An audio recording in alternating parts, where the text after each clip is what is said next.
Thank you. Well, time now is 6:47, and joining us this morning, we have Sharon Kuhn. She is the founder and the friend of the Brentwood Public Library. She will be kicking off the 125th anniversary and celebration of Lift Every Voice and Sing. Welcome to the show. Thank you so much for joining us. Good morning. Thank you for the invitation. You're welcome. So we want to talk about Lift Every Voice and Sing. This song, so powerful, started right here in Jacksonville. Yes, in fact, the song was written in 1899 by James Weldon Johnson. It started off with him doing a speech in celebration of Lincoln's birthday. But instead of doing a speech, when he wrote the first line, Lift Every Voice, he wept, tears coming from his eyes, pacing back and forth, because the first line is a call for action. During the Reconstruction period, during the Jim Crow period, and being Florida in the South was leading with lynching like 79,000, Georgia the second.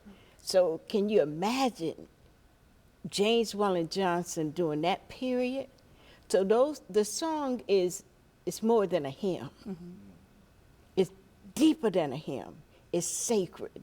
And he has a message in that hymn, because when you talk about Lift Every Voice and Sing, even though we've gone through so much during that period and still now, there's hope. Okay. That means you don't give up, even when the odds are totally against you. And the most beautiful part about it, his brother, the composer, the master composer, put the music to it. He wrote the music to it and the score, and it came alive. But what's more important, it came alive in 1900 with Jacksonville children singing Lift Every Voice.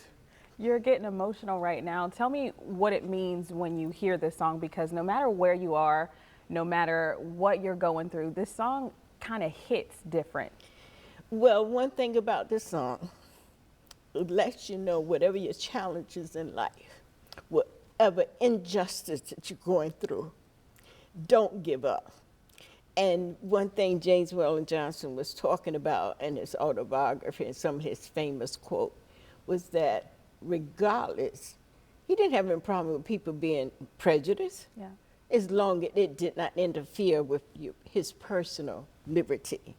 And that's why we have to lift our voices.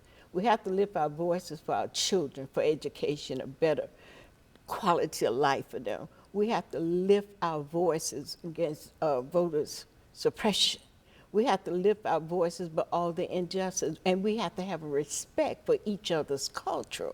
We all have a difference, but there is something that connects and binds us all. If we're going to be a community, you cannot be a community on a positive track without unity, because you can't spell community without unity. So Jacksonville is going to come alive and get some good history.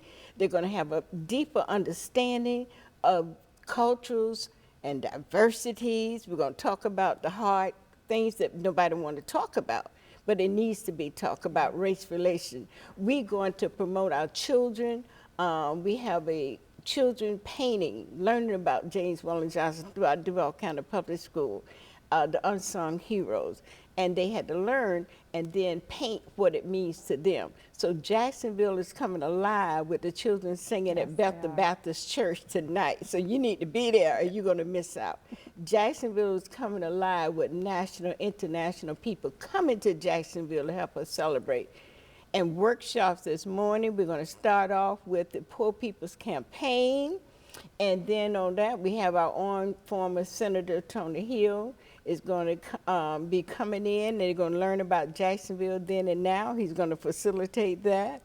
And we got the Harriet T. and Harriet Moore Museum coming in to tell the story. Oh, it's going to be some good stuff. We have a lot. Miss Sharon Kuhn, I just want to say thank you so much for joining us here on Good Morning Jacksonville. And folks at home, I know that you're wondering exactly how you can go about finding all this information. This will be posted on firstcoastnews.com as well. We'll hear a longer form conversation coming up here at noon today. Lou?